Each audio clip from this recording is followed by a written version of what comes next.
कहलगांव में कांग्रेस का वार्ड पंचायत अभियान। भागलपुर जिले के कहलगांव विधानसभा के अगरपुर पंचायत में कांग्रेस नेता प्रवीण सिंह कुशवाहा के नेतृत्व में चलो वार्ड चलो पंचायत अभियान चलाया गया, जहां उन्होंने सरकार और चुनाव आयोग पर गंभीर आरोप लगाए। प्रवीण सिंह ने कहा कि मतदाता पुनरीक्षण के नाम पर वोटरों के नाम सूची से जानबूझकर हटाए जा रहे हैं ताकि उन्हें पाकिस्तानी या चाइनीज साबित कर लोकतंत्र से बाहर किया जा सके। उन्होंने चुनाव आयोग को सरकार का एजेंट बताते हुए इसे एक सुनियोजित साजिश करार दिया। जरूरी नहीं था जो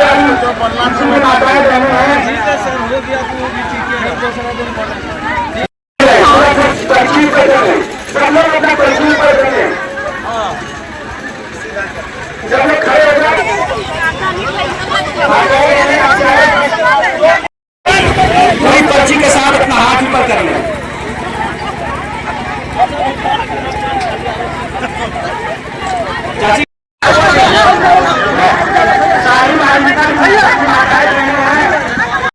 आप देख सकते हैं संविधान है और इस संविधान की लड़ाई राहुल जी लड़ रहे हैं देश में। तेजस्वी जी उसी लड़ाई को आगे बढ़ा रहे हैं और हम आपके पास उसी आवाज को आवाज मिलाने के लिए आप तक आए हैं। आप तक आए हैं हम यह बताने के लिए कि किस तरह से संविधान की धज्जियां ये सरकार उड़ा रही है और आपके वोट देने के अधिकार को छीनना चाहती है।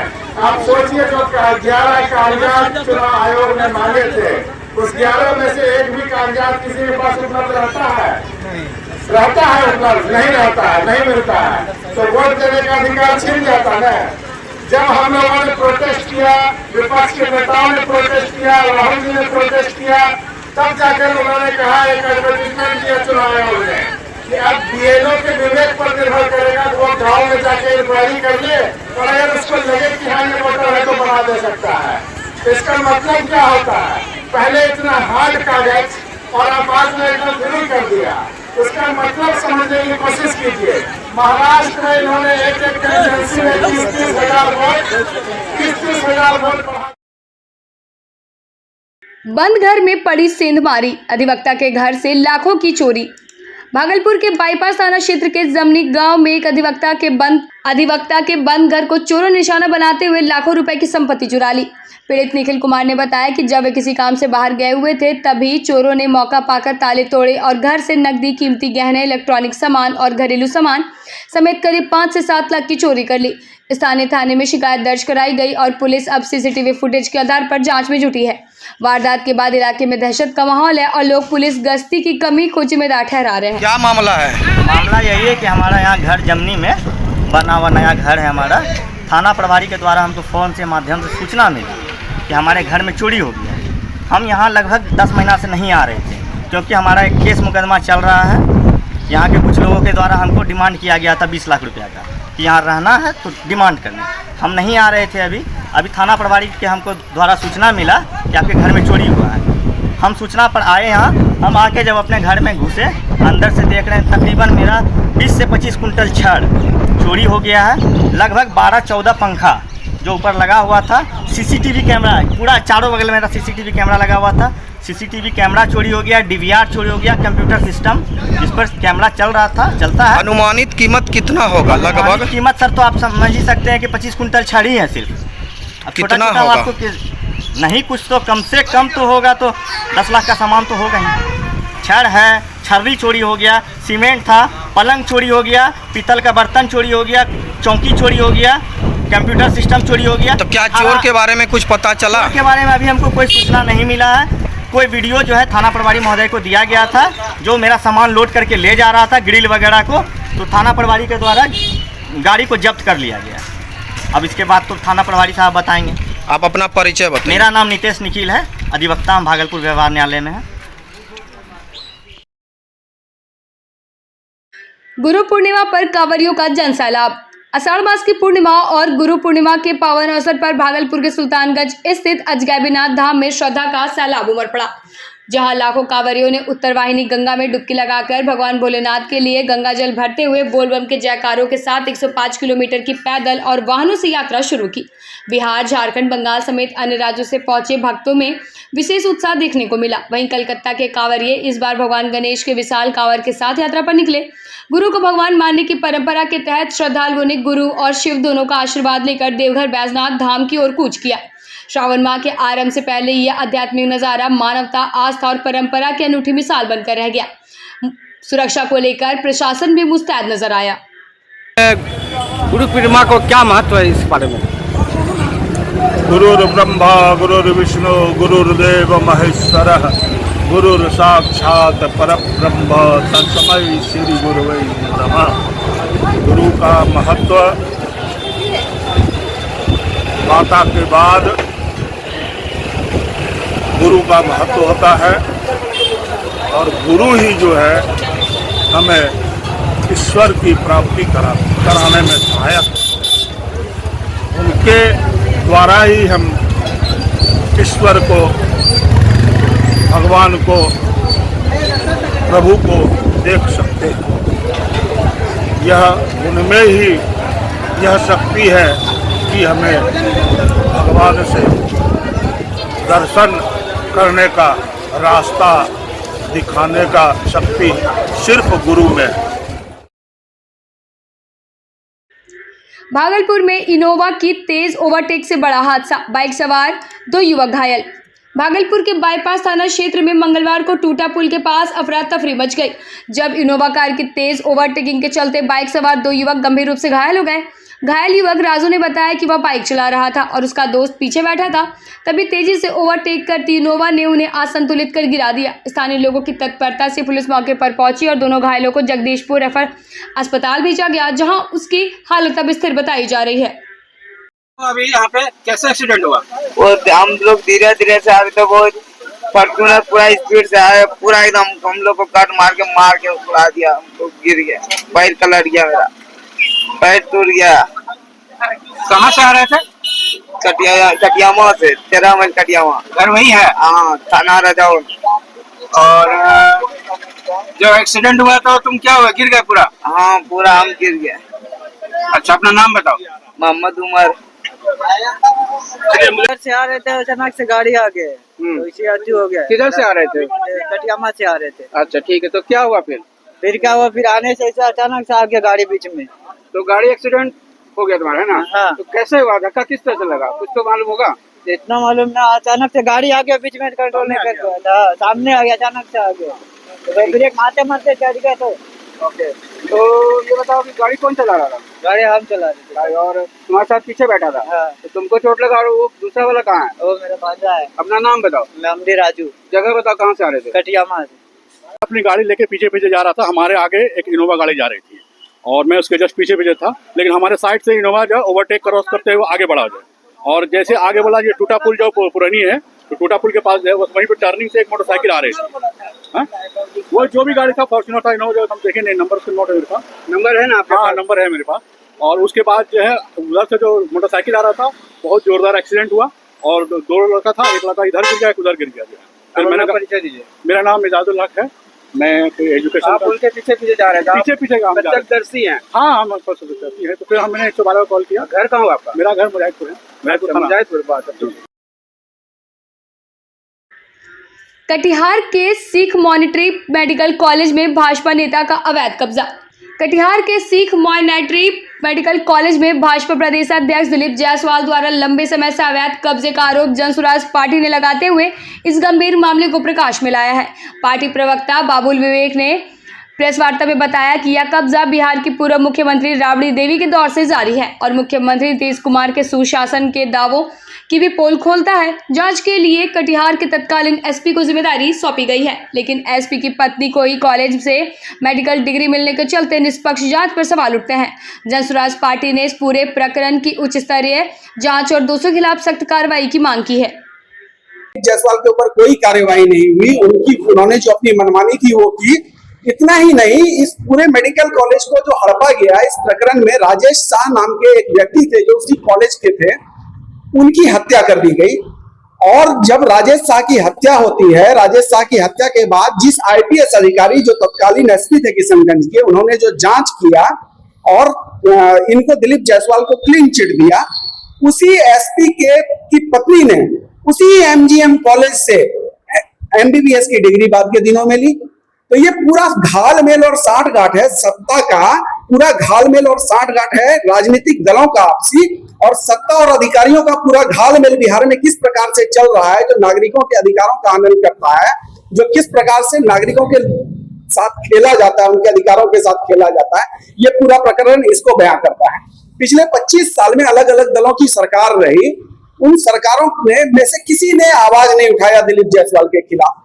आज हम देखते हैं कि वोटर कार्ड का मामला आता है तो राजनीतिक पार्टियां सड़क पर उतर जाती हैं, जाम करने लगती हैं, भारत बंद का आह्वान कर देती हैं।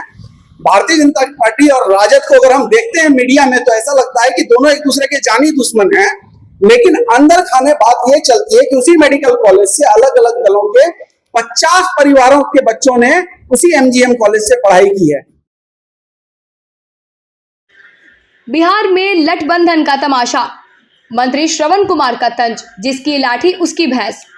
बिहार बंद पर सियासत गर्मा गई है और अब राज्य के ग्रामीण विकास मंत्री श्रवण कुमार ने इसे महागठबंधन नहीं बल्कि लठबंधन करार दिया है।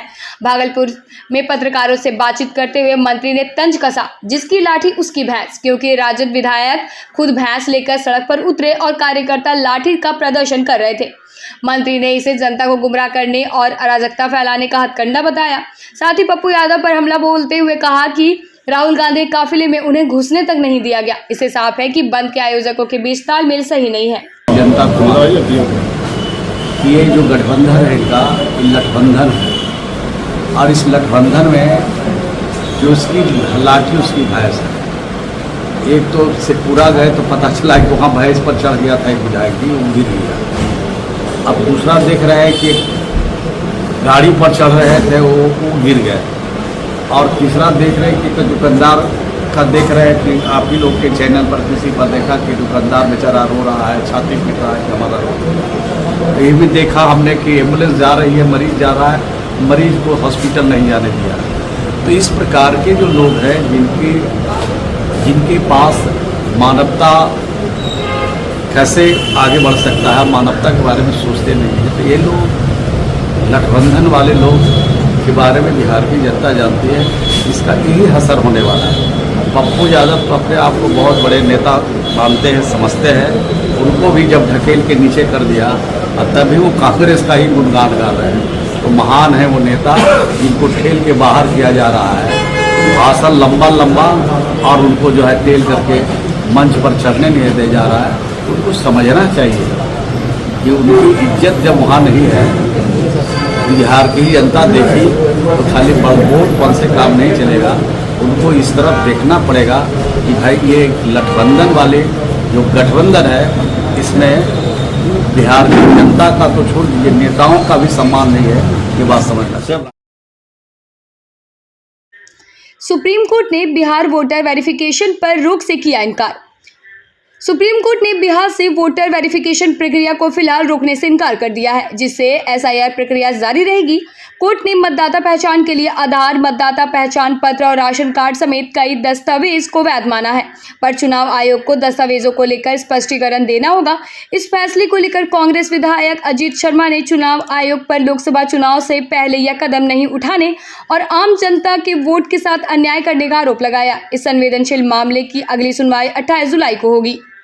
बिहार वोटर लिस्ट सत्यापन मामले में सुप्रीम कोर्ट में महागठबंधन ने दाखिल किया, खर्च किया। लेकिन सुप्रीम कोर्ट ने यह भी कहा है फैसले में, जो आधार कार्ड नहीं लिया जा रहा है, वोटर आईडी कार्ड नहीं, राशन कार्ड नहीं, जो गरीब लोगों के पास जो उसको नहीं करे, पहले तो होता था। तो सुप्रीम कोर्ट ने कोई फैसला नहीं लिया, लेकिन उन्होंने कहा कि 28 जुलाई तक हम इसका समय दिया है। और ये जो वोटर आईडी कार्ड का सत्यापन का तारीख 27 जुलाई तक निर्धारित किया है। मेरा भी मानना है कि आप एक महीने में टोटल बिहार का आप सत्यापन नहीं कर सकते, बहुत कम समय है। मैं भी आग्रह करूंगा आपके माध्यम से चुनाव आयोग को कि आपको अगर करना ही था तो लोकसभा चुनाव के पहले आप क्या करते, आपने उस समय किया नहीं, और इस हड़बड़ाहट में एक महीने में होगा नहीं। फिर ऑलरेडी सुप्रीम कोर्ट ये कहते हैं जस्टिस साहब कि उनके पास में ये सब चीजें नहीं है जो आप 11 मांग रहे हैं, उनके जजमेंट में है। तो सवाल है कि क्यों आधार कार्ड जो पहले बेसिक था, राशन कार्ड है लोगों का, गरीबों का, उस पर आप क्यों नहीं कर रहे हैं?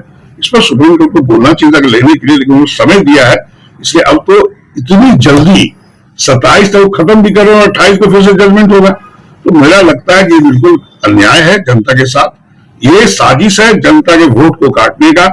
इसका हम भी विरोध करते हैं और हम लोग पूरे महागठबंधन ने, कांग्रेस, राजद, सीपीआई, माले सीपीआई, कल भी बिहार में हम लोग ने आंदोलन किया है, चक्का जाम किया है सब जगह पूरे जिला में।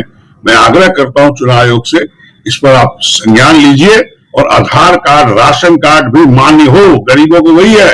आप जो मांग रहे हैं, बहुत लगे पढ़े ही नहीं, एक क्लास में नहीं पढ़े हैं, तो आप किसी को वोटर आईडी कार्ड नहीं बनने से रोकिए मत, सत्यापन सही ढंग से कीजिए। और मैं आग्रह करूंगा आपके माध्यम से चुनाव आयोग से और आपके जो भी है सुप्रीम कोर्ट से भी, फैसला जनता के हित में लीजिए और जल्द लीजिए। श्रावणी मेला की तैयारी तेज, डीडीसी प्रदीप कुमार ने गंगा घाट का लिया जायजा। भागलपुर के सुल्तानगंज में विश्व प्रसिद्ध श्रावणी मेले की तैयारी को लेकर प्रशासनिक हलचल तेज हो गई है। डीडीसी प्रदीप कुमार और सिटी एसपी शुभांग मिश्रा ने नमामि गंगे घाट, उद्घाटन स्थल, रैन बसेरा और पार्किंग स्थल समेत तमाम जरूरी स्थानों का निरीक्षण किया और साफ निर्देश दिए कि 11 जुलाई तक सभी कार्य हर हाल में पूरे हो। अतिक्रमित दुकानों को हटाने और कांवरियों की सुविधा को प्राथमिकता देने के सख्त कानून निर्देश दिए गए। नगर परिषद सभागार में अधिकारियों की संयुक्त बैठक में अनुपस्थित और लापरवाह अफसरों को फटकार भी लगाई गई। डीडीसी ने मीडिया से कहा कि श्रावणी मेला का उद्घाटन उप मुख्यमंत्री सम्राट चौधरी समेत कई मंत्री करेंगे और उससे पहले सारी तैयारियां पूरी कर ली जाएंगी। सुल्तानगंज में जो बहुत ही पवित्र श्रावणी मेला का आयोजन होता है, जो इस बार 11 जुलाई से 9 अगस्त तक होना है, प्रस्तावित है, उसी का हम और सिटी एसपी साहब समस्त जो जिला प्रशासन की टीम है और अनुमंडल और प्रखंड प्रशासन की टीम है, उन लोगों के साथ निरीक्षण करने आए थे। तो जितने भी इसमें संबंधित विभाग हैं, उनके पदाधिकारी हैं, कर्मचारी हैं जो प्रतिनियुक्त हैं, और इसके अलावा जिन जिन व्यक्तियों को कार्यदायित्व सौंपे गए हैं, उन लोगों से हम लोगों ने इनकी समीक्षा की है। सुल्तानगंज घाट, जहाज घाट, उसके बाद सीढ़ी घाट और जो संबंधित कच्ची कावड़िया पथ है, एनएच का रोड है, जितने भी नाले हैं, जहाँ जहाँ पर हम लोगों को आवासन स्थल देना है, कावड़ियों को आवासन देना है, पुलिस का आवासन है, इसके अलावा जो मिसलेनियस काम है सभी का हम लोगों ने समीक्षा किया है और जहाँ जहाँ कमी पाई गई है उसके सुधारात्मक प्रगति प्रतिवेदन देने के लिए हम लोगों ने सभी संबंधित पदाधिकारियों को निर्देशित किया है। हमें आशा है हम लोग बहुत अच्छे तरीके से इसको पूर्ण कराएंगे। जहाँ जहाँ पर छोटे छोटे कमियाँ पाई गई है उन लूप होल्स को प्लग करने के लिए हम लोगों ने सभी ऑफिसर्स को डायरेक्ट किया है और इसका रात में भी हम लोग मॉनिटरिंग कराएंगे और कल भी हम लोग आके इसका विजिट करेंगे और सुनिश्चित कराएंगे कि किसी भी आने वाले श्रद्धालु को, यहाँ रहने वाले स्थानीय निवासी को और कोई भी यदि व्यक्ति, कोई टूरिस्ट आते हैं तो उनको किसी तरह की कोई परेशानी का सामना नहीं करना पड़े। आज गैबीनाथ धाम श्रावणी मेला की तैयारियों का डीएम ने लिया जायजा। भागलपुर सुल्तानगंज में विश्व प्रसिद्ध श्रावणी मेले को लेकर आज गैबीनाथ धाम सज धज कर तैयार है। जिला पदाधिकारी नवल किशोर चौधरी ने जिला एवं प्रखंड के अधिकारियों के साथ मिलकर गंगा घाट, बस स्टॉप, सरकारी धर्मशाला और अन्य जगहों का निरीक्षण किया। उन्होंने कांवरियों की सुविधा के लिए पानी, शौचालय, बिजली, सुरक्षा और खान पान की बेहतरीन व्यवस्था सुनिश्चित करने के निर्देश दिए। सुरक्षा के लिए पुलिस और महिला पुलिस बल तैनात किए गए ताकि मेले में आने वाले श्रद्धालुओं को बेहतर अनुभव मिल सके। मेला 11 जुलाई से शुरू होगा और प्रशासन पूरी तत्परता से इसे सफल बनाने में लगा है। और इस बार मेले में क्या अलग है, कितने सीसीटीवी कैमरे लगे हैं, घाटों पर सुरक्षा को लेकर क्या व्यवस्थाएं की गई, जैसे SDRF और ये सारी चीजें।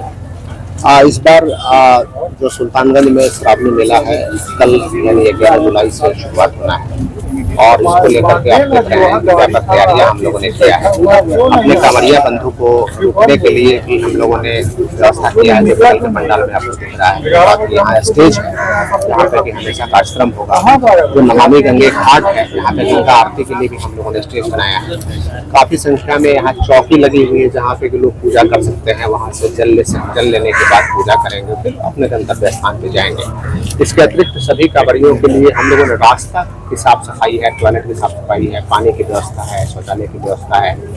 इसके अतिरिक्त भी जगह जगह पर श्रद्धालुओं के रुकने के लिए भी लोकल एडमिनिस्ट्रेशन ने एक निश्चित व्यवस्था कराई है। जो रुकने के लिए जहाँ सरकार द्वारा निर्धारित स्थल है वहाँ उनको कोई राशि नहीं देना है। यदि किसी के निजी आवास में रुकना चाहते हैं या कुछ है, उनको भी एक स्टैंडर्डाइज हम लोगों ने कर दिया है। भागलपुर में जन स्वराज पार्टी की बड़ी घोषणा, 11 जुलाई को बांटे जाएंगे परिवार लाभ कार्ड। भागलपुर विधानसभा से जन स्वराज पार्टी के संभावित प्रत्याशी डॉक्टर विकास पांडे ने प्रेस वार्ता कर बड़ी घोषणा की। उन्होंने बताया कि 11 जुलाई से पार्टी की ओर से परिवार लाभ कार्ड का वितरण शुरू होगा। इस कार्ड के जरिए पार्टी सरकार बनने पर हर परिवार को 20,000 रुपये प्रति माह की आमदनी सुनिश्चित की जाएगी। डॉक्टर पांडे ने इसे जन स्वराज की गारंटी बताते हुए इसका उद्देश्य हर परिवार को आर्थिक रूप से सशक्त बनाना है। उन्होंने दावा किया कि जनता का भरोसा अब जन स्वराज के साथ जुड़ रहा है और पार्टी के कार्यकर्ता जनहित में लगातार काम कर रहे हैं। जन स्वराज पार्टी की अभियान अभी तेज है। हम लोग बहुत मेहनत कर रहे हैं। जन स्वराज पार्टी मजबूत स्थिति में आ रही है और पिछले कुछ दिनों से मैं ये महसूस कर रहा हूं कि लोगों का विश्वास भी जन स्वराज पार्टी के साथ मजबूत हुआ है।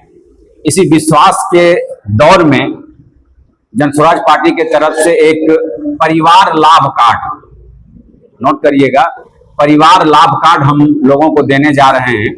उस परिवार लाभ कार्ड में हर एक परिवार को प्रति माह 20,000 रुपया कमाने का, 20,000 रुपया आय का एक स्रोत दिया गया है कि किस तरह से आपके परिवार को कम से कम जन स्वराज की सरकार आने पर 20,000 रुपया प्रति माह आप पा सकते हैं।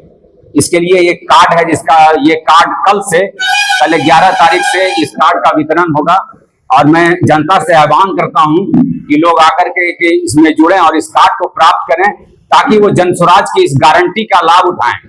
जन स्वराज अगर आएगी तो 20,000 कम से कम कमाने की आपको गारंटी दी जा रही है। इसके लिए हम लोग बजाते आपको एक कार्ड दे रहे हैं जो कि आपके इस प्रशांत जी की घोषणा की गारंटी है। ऐतिहासिक जीत, बिहार युवा आयोग बना युवाओं की ताकत। बिहार सरकार द्वारा बिहार युवा आयोग के गठन को मंजूरी मिलने पर लोक जनशक्ति पार्टी ने इसे युवाओं की ऐतिहासिक जीत बताया। भागलपुर में आयोजित प्रेस वार्ता में जिला अध्यक्ष सुबोध पासवान ने कहा कि यह फैसला चिराग पासवान और मुख्यमंत्री नीतीश कुमार के प्रयासों का परिणाम है।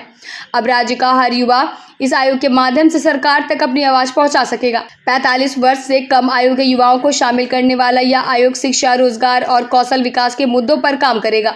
यह सिर्फ एक मांग नहीं बल्कि धरातल पर उतरी युवा नीति की शुरुआत है। प्रदेश उपाध्यक्ष अमर कुशवाहा और युवा अध्यक्ष मनीष यादव ने इसे युवाओं के हक की मंजूरी बताया। पार्टी के युवाओं से आह्वान किया गया कि वे इस आयोग से जुड़े और बिहार को सक्षम और सशक्त युवा नेतृत्व दें।